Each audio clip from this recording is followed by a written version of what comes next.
Olá, o Panorama começa agora, com reportagens do seu jornal, o Telejornal Diário aqui da TVT, que mostram a sociedade do ponto de vista dos direitos humanos e dos movimentos sociais.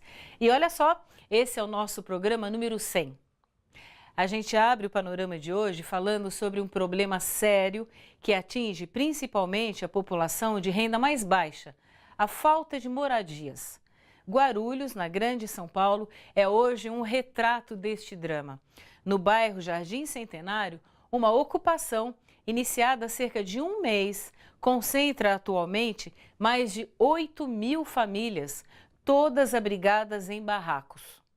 O grande terreno que ocupam está lotado. E aí vem mais uma parte do drama. Uma fila de espera para a ocupação que já reúne 3.000 interessados.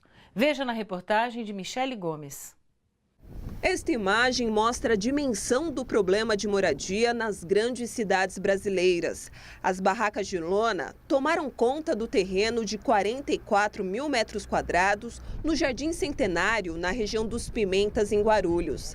São 8.100 famílias que não têm um lugar digno para morar e vieram para cá. O casal Natan e Maria Cássia faz parte desta ocupação gigantesca organizada pelo Movimento dos Trabalhadores Sem Teto. Moro de aluguel há 3 meses, já atrasei 2 meses que estamos desempregados, tanto eu como o marido. Aí estamos vendo a hora de nós ser despejados. A ocupação do terreno, abandonado há décadas, começou no dia 3 do mês passado, com 500 famílias. Hoje, um mês depois, além das 8.100 famílias que já estão aqui, existem outras 3.000 na fila de espera. As pessoas estão se unindo, dando grito aqui de socorro na cidade de Guarulhos, que precisa da moradia, né? A gente está falando de um déficit de 149.000 famílias que não têm os seus lar. Agora o poder público precisa acordar, eles têm que apresentar uma alternativa de moradia para esse povo. E para organizar toda essa gente, a ocupação foi dividida em 11 grupos. E também foram construídas cozinhas comunitárias como essa, do G2. Licença, gente. A gente vai conversar com a dona Rita. Bom dia, dona Rita. Está preparando o almoço? Qual que é o cardápio de hoje? Macarrão com sardinha, farofa de cuscuz e o demais. A maior parte das pessoas que participam da ocupação paga aluguel ou mora de favor na casa de parentes ou amigos. Edna, por exemplo, há 15 anos mora na casa da sogra. Há muitos anos eu luto para ter uma casa, um apartamento, uma casa, entendeu? Só que eu trabalhei tantos anos na minha vida e até hoje eu não consegui essa casa. Eu me inscrevi na Minha Casa Minha Vida, já tenho 8 anos. E até agora nada. A ocupação também abriga algumas pessoas que estavam em situação de rua. Estou desempregado, não tinha como pagar aluguel. Fui morar dentro do galinheiro e de repente o colega meu viu a minha situação, que a situação estava difícil, eu vim parar aqui. A Justiça já concedeu ao proprietário do terreno uma liminar de reintegração de posse. A luta do MTST é para que a Prefeitura de Guarulhos compre o terreno e construa aqui moradias de interesse popular. A gente é uma vitória muito grande daqui, e daqui a gente não sai sem um acordo, a gente não sai sem uma proposta, né, digna à altura da nossa necessidade por moradia, para atender toda essa população que está aqui dentro com a gente hoje. A situação dessas famílias é agravada pela situação de desemprego no país. Dados recentes do IBGE indicam uma alta do desemprego em relação ao ano passado. Além disso, a queda no rendimento do trabalhador que consegue um novo emprego, mesmo em função idêntica ao que ele exercia. A reportagem é de João Miyagi. Fernanda veio hoje ao Sindicato dos Químicos de São Paulo para homologar a demissão.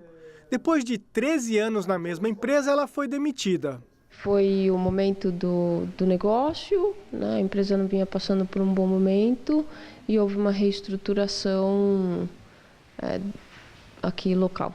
pesquisa do Instituto Brasileiro de Geografia e Estatística, o IBGE, mostra que 13.800.000 brasileiros estavam desempregados em março, abril e maio deste ano. É um aumento de 20,4% em relação ao mesmo período do ano passado, ou 2.300.000 pessoas a mais sem trabalho. Eu não acredito que melhore ainda esse ano. Na minha perspectiva, tende a melhorar só a partir do segundo semestre de 2018. Governo e empresários afirmam que a aprovação das reformas trabalhista e previdenciária ajudarão na retomada da economia.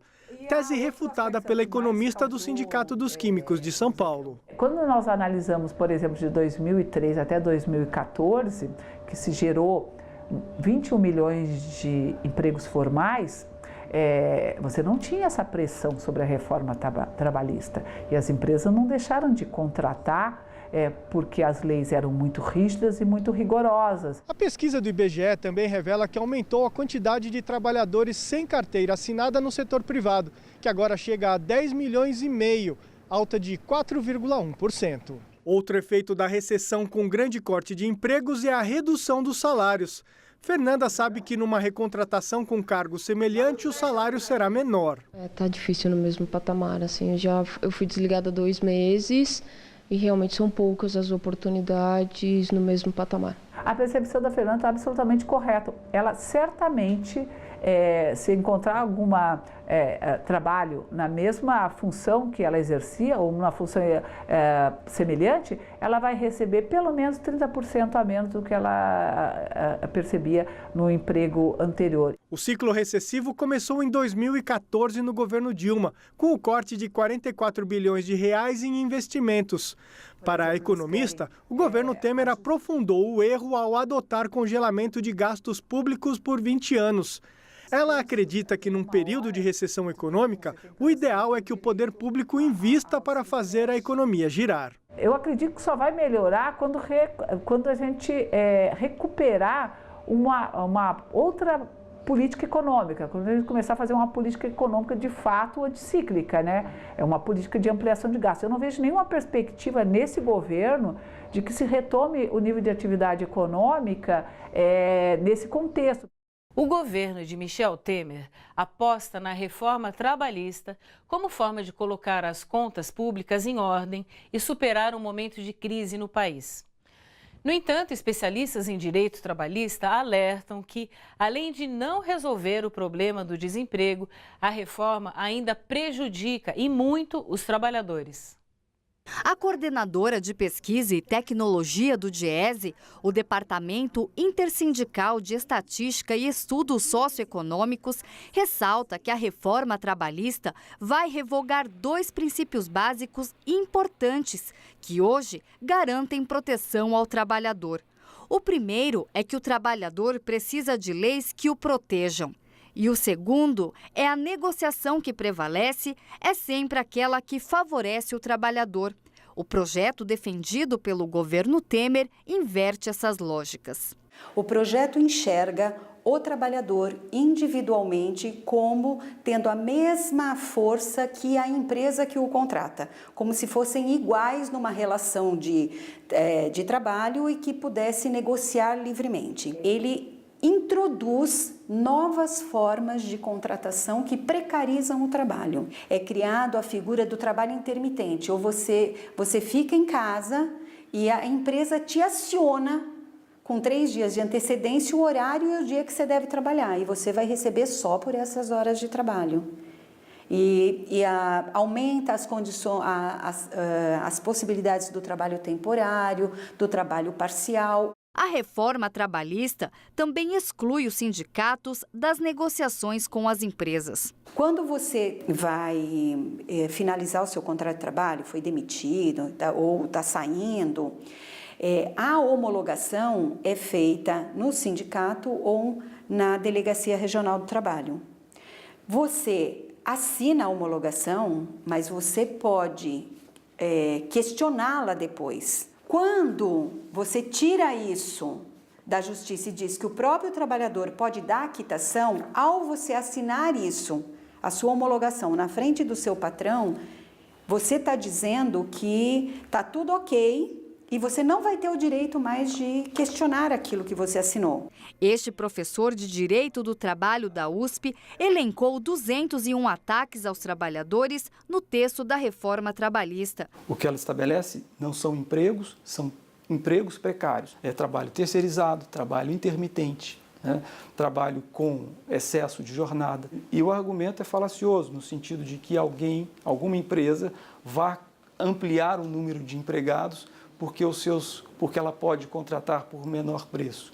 Ela não vai ampliar o número de contratados se ela puder contratar por menor preço. Ela vai ampliar a sua margem de lucro. A gente fala agora sobre a gestão do tucano João Dória na capital paulista, que quer acabar com o programa Jovem SUS. Foi através de e-mail que 500 bolsistas do programa, que trabalham em unidades básicas de saúde de São Paulo, ficaram sabendo do fim de seus contratos. Agora, apoiados pelo coletivo Movimentos Populares de Saúde, eles reivindicam o cancelamento da medida e o cumprimento das promessas do prefeito. Veja na reportagem de Ana Flávia Quitério. Foi através de um e-mail enviado pela Secretaria Municipal de Saúde que Gislaine Barbosa de Souza ficou sabendo sobre o fim do programa Jovem SUS, criado durante a gestão de Fernando Haddad na Prefeitura de São Paulo. Gislaine, moradora da cidade Tiradentes, na zona leste da capital, é um dos 500 jovens de baixa renda bolsistas do programa. Eu fiquei sabendo na quinta-feira passada, pelo WhatsApp, o grupo do WhatsApp, a primeira unidade recebeu esse comunicativo, tenho até ele aqui impresso, dizendo que todos os bolsistas do Jovem SUS seriam demitidos, que chegaria um e-mail, no caso, a folha para a gente assinar esse pedido de demissão. No documento, os jovens são orientados a preencher e assinar o aviso de desligamento e informar por que estão querendo deixar o programa. É como se eles estivessem pedindo demissão. O que os bolsistas querem, no entanto, é o cumprimento da promessa assumida no início do ano pelo prefeito tucano João Dória de que o projeto seria mantido pelo menos até dezembro. E do nada chegou esse e-mail, até o dia 30 de julho, a gente continuaria a cumprir o apoio à unidade no dia 30 de julho e depois acabaria. Então pegou realmente todos nós de surpresa. O documento que eles enviaram, ele tem dois absurdos, né? O primeiro de você encerrar o programa, um programa que é importante, que dá certo, né? Que faz diferença, tanto na vida dos jovens quanto nos postos de saúde, quanto como a forma como eles fizeram esse processo de encerramento do programa. No programa, jovens de 18 a 29 anos trabalhavam 6 horas por dia na orientação e atendimento nas UBSs da cidade e recebiam um valor de R$ 987 como Bolsa Auxílio. Muitos utilizavam esse dinheiro no sustento da família. É o caso da Gislaine, que mora com o filho, a mãe e as irmãs e encontrava no auxílio uma forma de ajudar em casa. É uma tentativa de vida para mim a melhoria da minha vida e como acabou. A União Movimentos Populares de Saúde vai intensificar a luta pelo cancelamento da medida. A gente também está se programando para participar da reunião do Conselho Municipal de Saúde, que vai ser na quinta-feira. A gente já está estudando o ingresso no Ministério Público, né, para questionar essa ação. Então, se as coisas não caminharem da forma como devem caminhar, a gente já está se planejando, se programando para tomar outras medidas para defender os direitos desses jovens, né? No próximo bloco, você acompanha a posse da nova diretoria do maior sindicato da América Latina, o dos professores do ensino oficial do estado de São Paulo. O Panorama volta já.